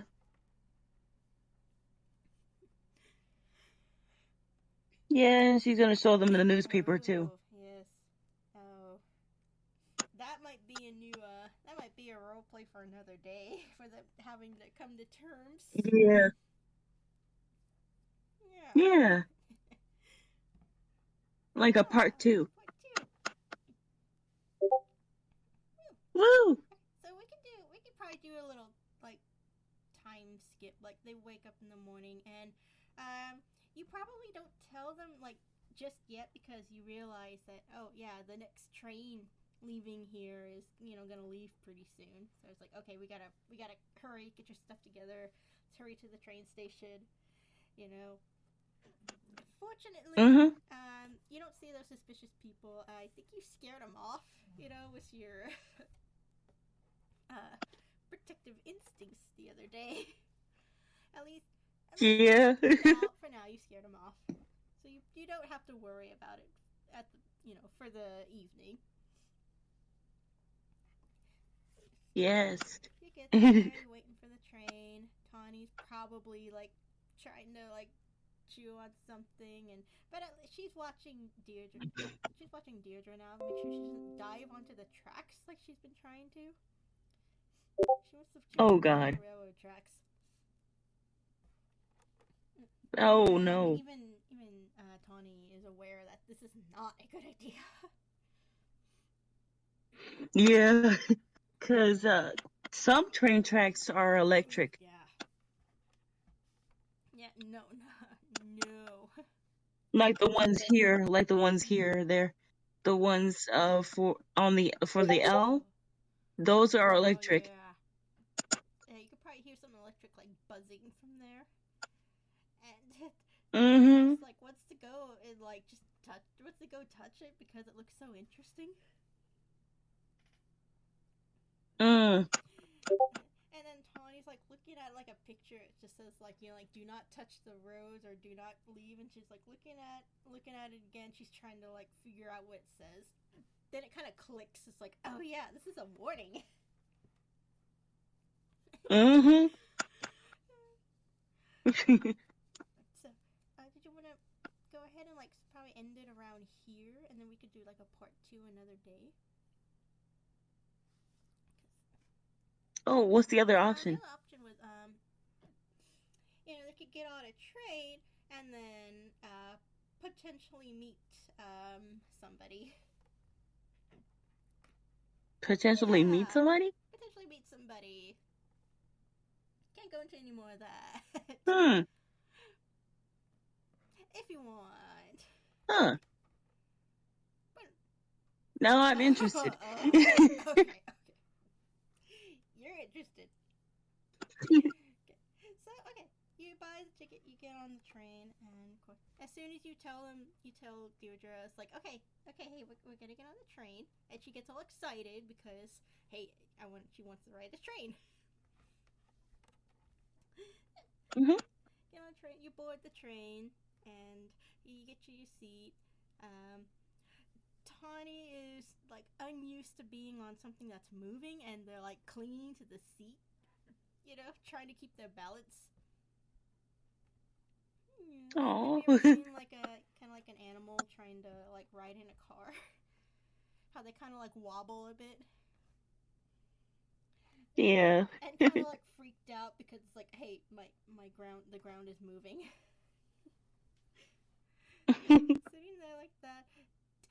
Deirdre's bouncing around, climbing on things, probably stepping on people, trying to look out the window. You probably have to a cart that doesn't have anyone in it, so she can like basically climb all over the place. Yeah. You see paw prints on the ceiling of the car. Somehow.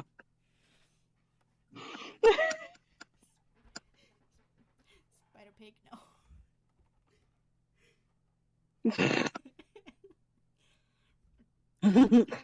climbing into things, getting into the luggage. Just having fun. And Amaranth is probably like, you're probably thinking of maybe the best way to try to break it to them, like why they have to like leave all of a sudden.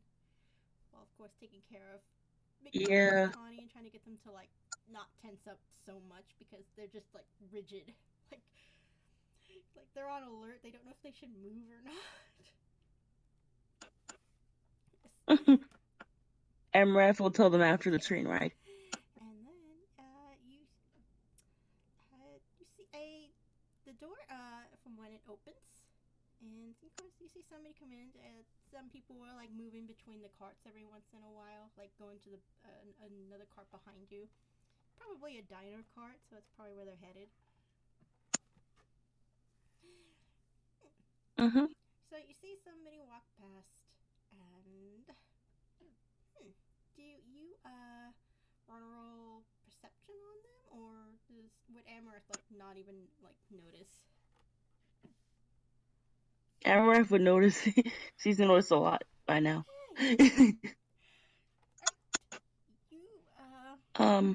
Perception? Probably perception, because you're probably a little distracted with Tawney, and of course having to watch Deidra trying to get her off the ceiling. And to stop digging into other people's stuff and throwing it out everywhere. Yeah. Oh God. You know how children are. Yeah. No, damn. You don't. Okay. Okay. So, alright.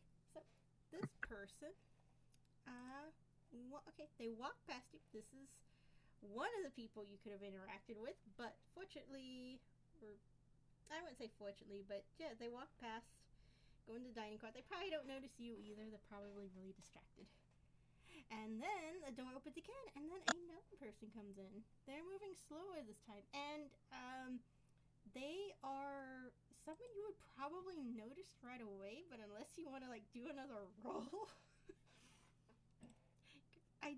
Oh, I said they would notice right away because they are wearing some, something that would, draw some attention to them.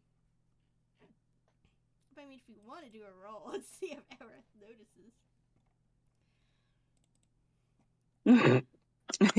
I want to do a roll to see, but we can go with the she would notice it. Okay, let's do a preemptive roll. Yay! 16. You do notice. Because, okay.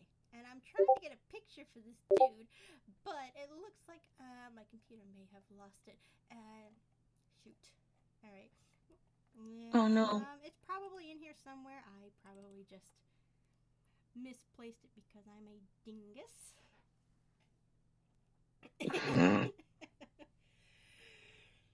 First name Ding, last name Is.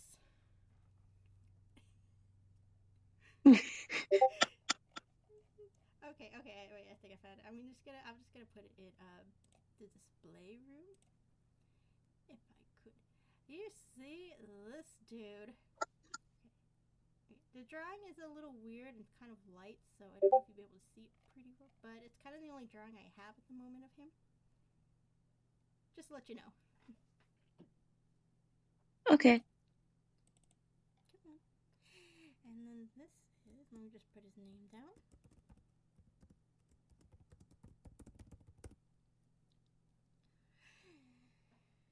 Okay. This is this dude. He's a traveling doctor. Mm-hmm. Ooh. Dr. N. Lighting. Yep. Oh. Did I spell his name wrong? I may have. Yeah, you did. Dr. Enlightening. So You're missing an N. Yeah, I am. Alright, well, I could fix that later. Okay. Looks nice. Okay, I think I got it. Yeah, so this dude, he's a traveling doctor. He comes in and he sits down at a seat and as he does, Deidra, who is probably on the ceiling, just promptly falls directly on him. Just poop. Oh. Of course, he looks startled, but he's not angry. He kind of laughs, just like, oh my, careful there. He just kind of like picks her off from like where she's fallen. She's kind of like upside down. Like, what just happened? And I was like, I am so sorry. No, that's quite alright. He goes to hand it and he realizes he's holding her upside down. Like, oh, hang on, it's like kind of a gesture. There we go.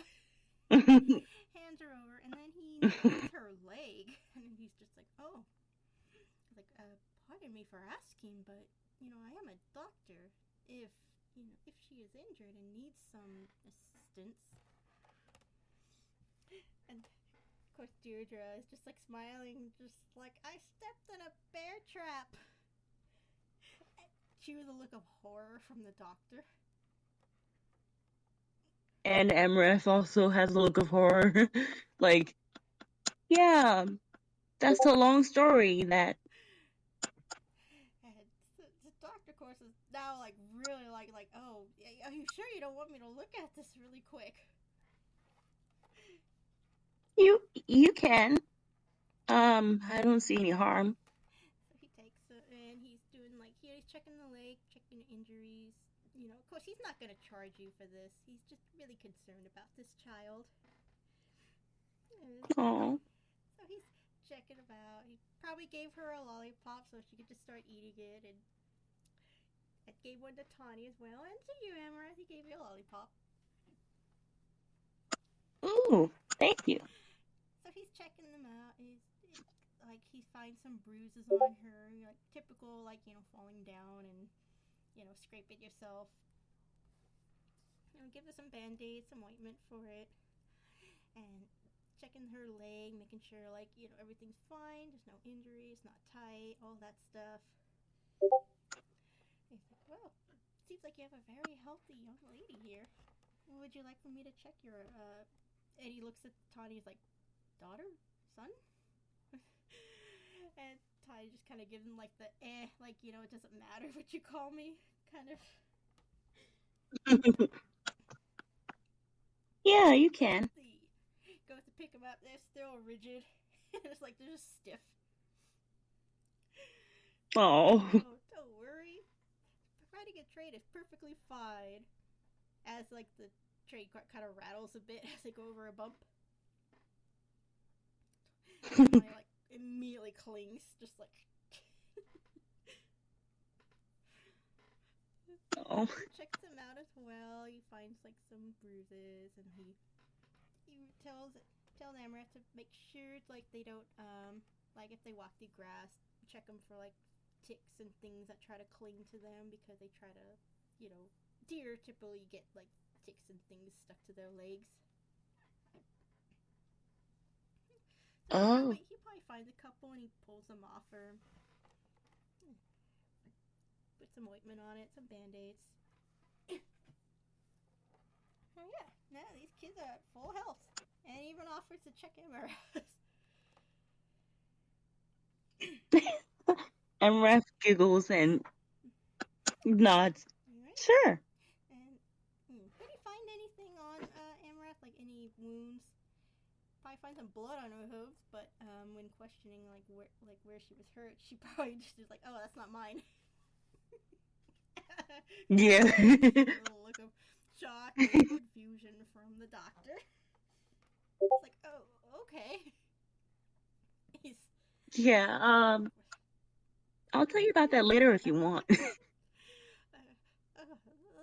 okay. He seems kind of nervous. It's like, oh my gosh, who is this person?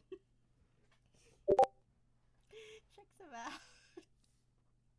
Maybe points out a couple bruises or things that she might have on her. Yeah, she probably does have a few bruises from the fair weather. Probably the beating that she gave some of those guys. Probably sprained her ankle or wrist. Or something like that. Probably like from all the, activity.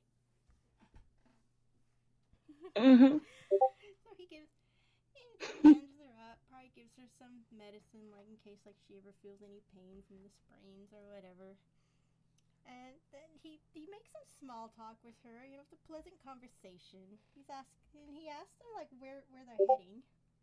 So where are you heading with your children?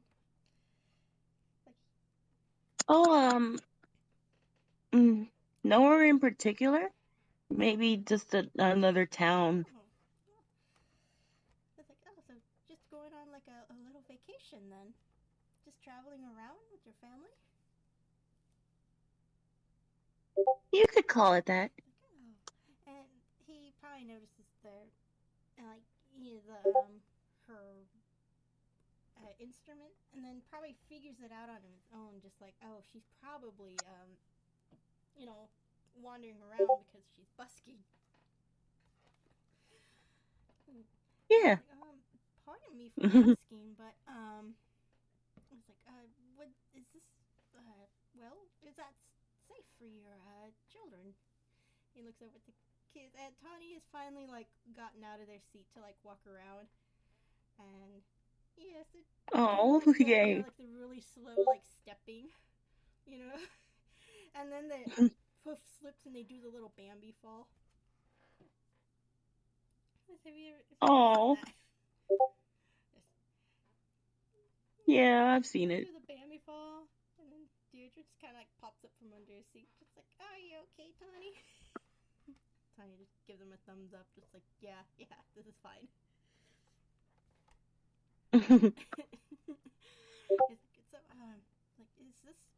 Is this safe for your little ones? It seems like he wants to say more, but he's gonna let Amaranth talk first. It's safer They kind of have nowhere else to go. And he nods and kind of like an understanding. He's like, "Oh, I see." He's like, "Well, I was like, well, again, pardon me for saying, but have you considered maybe I don't know, perhaps sending them to somewhere where they could have a more permanent place to stay?" And he pulls out a Oh, flyer. He pulls out a flyer, and it's to a school. And you're probably gonna recognize this, Ray, if you remember that thing that I sent earlier. The mm-hmm. Clockwork Veil. Clockwork Clockwork Veil. what? Yes. Oh, I don't think I. I don't. Yeah, I don't think Amaranth would have because she doesn't really have an address that they could mail it to. So Nope. I guess out of all of them, all the other like from the group, she probably wouldn't have gotten one. Yeah, she probably wouldn't have.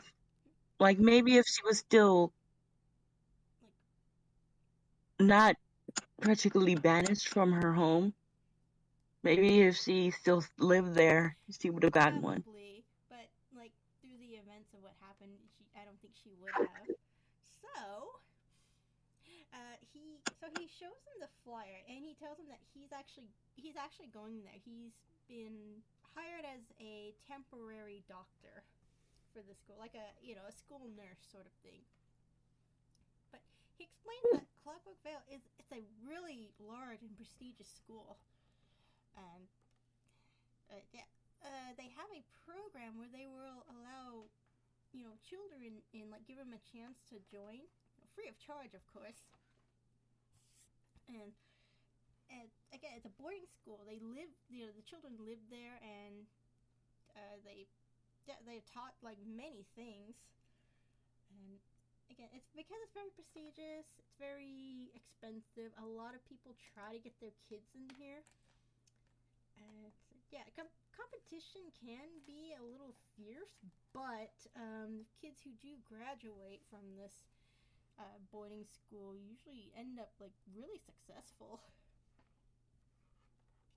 Yeah. Hmm. Of course, it's like a school for all ages. They have different areas for, like, kids of different ages and all that. So you can go to school there until you're like 17, or yeah, because at 18, obviously you have to leave. Oh. Yeah, Amaranth was actually thinking about going there herself, but she's in her Well, 20s. he does show her another flyer which says teacher positions open. Yeah. Oh. So the doctor explains that a lot of students who have gone there actually end up being like professors, teachers, and counselors for the school. So, and it's like, yeah, it's like actually, like, in fact, a lot of parents as well. They try to take on positions in the school just so they can keep an eye on their kids. Hey, he's not mentioning the whole helicopter parenting kind of thing. Amaranth's smile just got bigger and bigger. So yeah, he's pretty much saying it's like, well, I'm heading there if you want. It's like I could introduce you, and then we could see if we can get your little ones here, registered. Because I do know that the program is open right now, and they are accepting enrollment. Okay, let's do that. It ought to keep them safe too. So it's like perfect. Like, oh, I'm so excited for you and your little ones. You're gonna have so much fun there. It is such a wonderful school. Okay. As long as it isn't fair weather. She thinks to herself. Or mumbles, maybe. What was that? Deidra and Tawney kind of like pop their heads up, and they've got like Deidre's got some gum stuck in her hair. She's been under the seats. Oh. Tawney probably looks okay, except they like got gum stuck in the, like the lower part of their body. and Amaranth helps clean that off. That gum wasn't stuck to the seat. They were chewing on it and then didn't know where to put it, and then they just stuck it on themselves. Ew. Like, you're supposed to throw this away. Tawney gives him a face like, I was saving it for later. Where did you even get it? Points under the seat.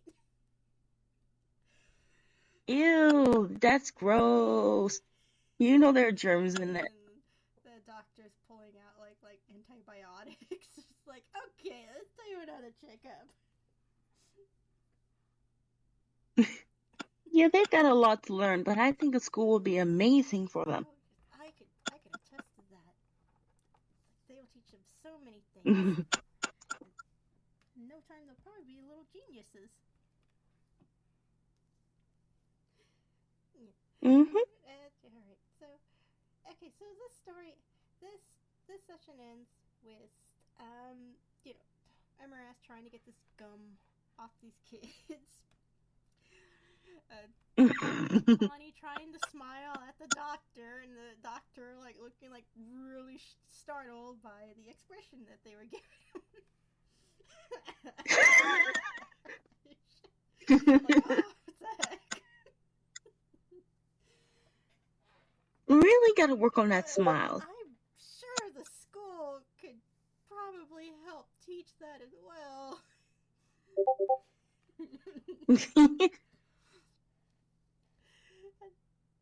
That's been a running gag for this session. Really got to work on that smile. Work on that face.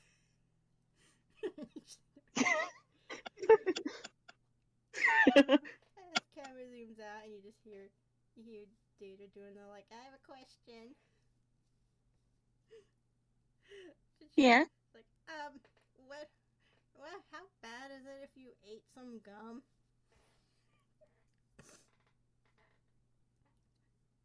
That depends on where it's been. Oh, no. You know where she got it. And you hear the Dr. Journal like, I have something to induce vomiting if it's needed.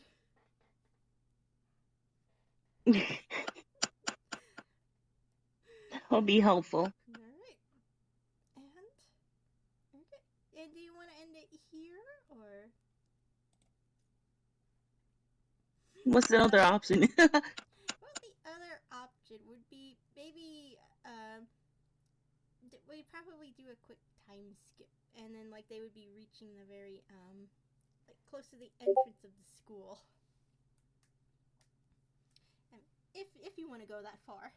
And if we don't, the next session will pick up from where we left off. Arriving there, because they're probably gonna ride this train like all the way to this place. Ooh. Well, I think that like that. Right, so we'll just pick up another session. Okay. Yeah. Alright, so I'm going to pause mine and then stop it.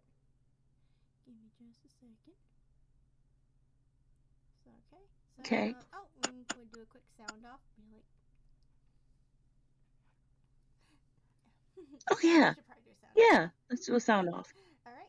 Well, thank you for having this FPS with me. This has been fun. Thank you for inviting me for it. It's been really fun. This is the part we were trying to figure out the the audio.